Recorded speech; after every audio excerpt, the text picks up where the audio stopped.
Alright, so quick recapping last week's results, which, by the way, I got 7 out of them right. Not a very good week for me. And there are no more buys anymore. We love that. Every team plays now for the rest of the season. 3 Thursday games. We had the Detroit Lions embarrassing the Philadelphia Eagles in Detroit, 45-14. Holy guacamole. You gotta be embarrassed if you're an Eagles fan. Apparently there is rumblings of Chip Kelly's, era coming and reign of terror coming to an end, possibly at the end of this season.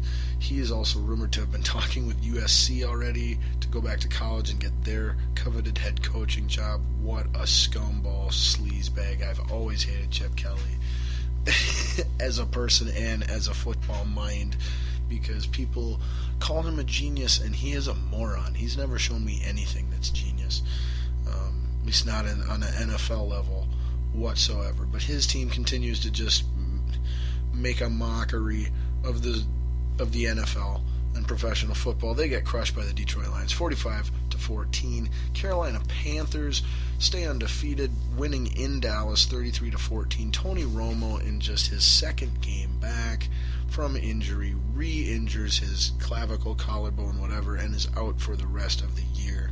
Crushing loss for Dallas. And in the finale on Thursday, Thanksgiving night, we had the Chicago Bears beating the Green Bay Packers in Lambeau by a score of 17-13. Thank you, Chicago. That allowed a Minnesota Vikings win at Atlanta by a score of 20-10 to put the Vikings in sole possession of first place. The Buffalo Bills lost on the road to the Kansas City Chiefs by a score of 30-22. Chiefs are hot. St. Louis Rams lose on the road to the Cincinnati Bengals, 31-7. Rams are looking terrible. Bengals still look very strong, as they have all year. Raiders win on the road against the lowly Tennessee Titans, 24-21. Tampa Bay Buccaneers lose on the road to the Indianapolis Colts by the score of 25-12. Indianapolis Colts remain perfect in games where Andrew Luck is not their starting quarterback this year. Miami Dolphins lose on the road to the New York Jets, 38-20. New Orleans Saints struggle in Houston. They lose 24-6. Houston Texans are looking very good as well as of late. New York Giants, a coin flip every week. They lose in Washington to their division rival by a score of 20-14. That ties them with the same record for first place in their division, however, giving the early tiebreaker advantage to the Washington Redskins for a heads up, the head-to-head tiebreaker. We had the San Diego Chargers finding a way to win a game in Jacksonville, 31-25. That's a game Jaguars should have won. Chargers have stunk all year, even though Phillip Rivers is having a fairly good individual year. Arizona Cardinals remain impressive, although not as impressive as one would have expected, considering they were playing in San Francisco against the 49ers. However, they did win 19-13. Big story out of that one was Chris Johnson, their primary starting running back, who had been very resurgent and productive, playing well this year, getting injured, out likely for the rest of the year, and their primary backup / co-starting running back, Andre Ellington, is also struggling with turf toe injury. So if you can pick up their third-string running back, David Johnson, on your fantasy football waiver wire, do that immediately. We also had the Pittsburgh Steelers losing in Seattle 39-30. Russell Wilson throwing a season and career high 5 touchdown passes in that game. New England Patriots lose their first game of the season on the road in Denver to Brock Osweiler by a score of 30-24. They lost Gronkowski out with an injury. They didn't have Edelman. He was out with injury. They didn't have Amendola. He was out with injury. So if you're wondering what's going on with the Patriots, look at their injury report, as primarily the offensive side of the ball. It is ridiculous. That is why the result of any potential struggles that they have had or are going to have yet, but if you want to know if they're for real or not, what to expect come playoff time, simply look at the injury report. But we've told you that weeks ago. That's the most important piece of information in regards to every team in the NFL throughout the entire season. You could not watch it all and not know anything about any of this if you just looked at each team's injury report and were pointed out, okay, well, this is, the job of all of these people. This is your first string this, and, your backup that, and whatever. It pretty much tells you right on every time.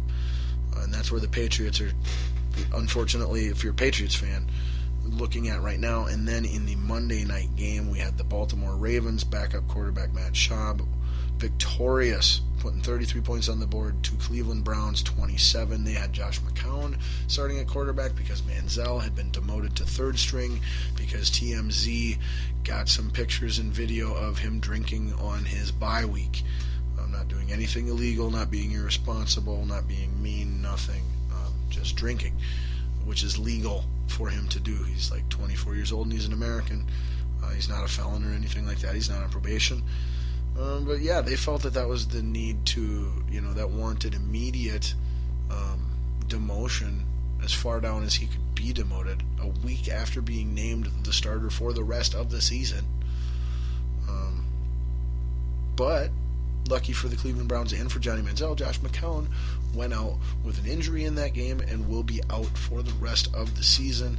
Do not expect the guy they named second string last week to be their starting quarterback. It is time to put Johnny Manziel back in there.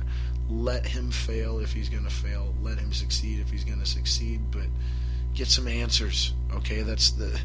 There's one good thing that you could get out of your season, Cleveland Browns, and that is answers and clarity in regards to your quarterback situation. The only way you're going to do that is if Johnny Manziel's on the field starting for you every game from here until the last week of the season. So just do that, okay? All right, now all we got left for NFL football talk this week is our picks for this week's worth of games. It is week 13 in the NFL season, so we got 13, 14, 15, 16, 17. 5 weeks of games left. That is all. We are in the home stretch. Okay? So, the game tonight, Green Bay Packers on the road against division rival Detroit Lions. Detroit Lions won their last meeting in Lambeau a couple weeks ago. Detroit Lions are a 3.5-point underdog. I picked both the Packers to win that game, and cover the 3.5-point spread. However, I am cheering completely against that. I want Detroit to win. But my pick is Green Bay. At the moment, like I said, it's fourth quarter. Detroit's winning 20-14, so it's looking like I'm going to get that wrong, and I couldn't be happier. Then, starting this Sunday's set of games off, we've got the Atlanta Falcons, a 2.5-point underdog on the road against Tampa Bay. No, this is a coin flip, but I'm taking Atlanta Falcons in that game. A lot of this week's games to me are coin flips. Taking Atlanta. I don't, wouldn't surprise me if the Bucs win. Atlanta should be the better team. On paper, statistically, they are the better team. As of the last 4 weeks, Tampa Bay is playing better football, inarguably. So, coin flip, I'm going to go with Atlanta Falcons. Houston Texans, a 2.5-point underdog on the road against the Buffalo Bills. Texans have a better record than the Bills. Texans are hotter as of late than the Bills. Bills are at home and are a decent team, especially on paper. Again, a coin flip. Bills 2.5-point favorite. I'm picking the Texans to win the game. And, against the spread, obviously. That should go without saying if you understand how this concept of a spread works. But you never know, some people. All right, moving on, we've got the Bears, a 6.5-point favorite at home against the lowly San Francisco 49ers. I would love to see a close game, that results in a 49ers upset here. However, I don't. Bears definitely should win that game. 6.5-point spread might be a little much, as the Niners have been, all their games have been fairly close, one possession final scores since they made the transition to Blaine Gabbert as starting quarterback from Colin Kaepernick a few weeks ago. So the winner of that one's pretty easy, Bears. However, the spread, since it's in Chicago and the 49ers do stink still, and the Bears are playing better, we'll go Bears, both spread and win the game. Then we've got the Cincinnati Bengals, a 6.5-point favorite on the road against the Cleveland Browns. Bengals win that game and cover the 6.5-point spread. Jaguars are a 2.5-point underdog on the road to the lowly Tennessee Titans, who are tied for the worst record in all of football. Jaguars is a smart bet there. It's not to say it's a guaranteed bet, but odds and common sense, Jags are a smart bet. So we're taking Jags, winning the game outright. Arizona Cardinals on the road, 5.5-point favorite over the St. Louis Rams. Rams are in turmoil. Cardinals are the best team in the NFC. Arguably, for sure, one of the three best teams in the NFC. They should win that and cover the spread. Picking Cardinals. Baltimore Ravens on the road against the Miami Dolphins. Dolphins are a 4.5-point favorite. We'll pick the Ravens to cover that 4.5-point spread. However, we are picking Miami to win that home game against a backup quarterback. Then we've got, in an actual pick'em, Vikings 0.5-point favorite. Seattle Seahawks on the road against the Minnesota Vikings. We're taking the Vikings. Simple as that. Vikings have not lost. All three of the Vikings' losses this year have come to defenses that run a 3-4 scheme. The Seattle Seahawks, as great as their defense is, similar to St. Louis Rams, great defense. Atlanta has a good defense. Arizona next week has a great defense. All 4-3s. We haven't lost a game against a 4-3 defense this year. I don't see that to happen this week. So boom, Vikings win. If you're wondering why our offensive line and Teddy struggle in games when they struggle, go look. Type in. Does this team run? Do the Green Bay Packers use a 3-4 defense? Do the Denver Broncos use a 3-4 defense? Do the San Francisco 49ers use a 3-4 defense? The answer to all those is yeah. All those teams use a 3-4 defense. Offense didn't look all that good for most of the Chicago game. Do the Bears use a 3-4 defense? Yeah. It's not a coincidence, okay? But anyway, moving on. We already talked enough Vikings tonight. Jets on the road, kind of, sort of.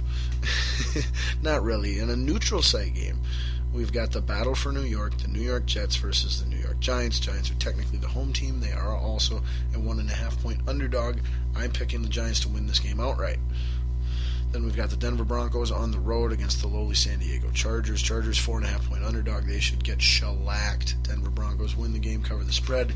Kansas City Chiefs at the Oakland Raiders. Raiders are 2.5-point underdog at home. This is a tough one for both. Kansas City Chiefs are playing better football as of late. Raiders are still a good team though, and they're the home team. Coin flip.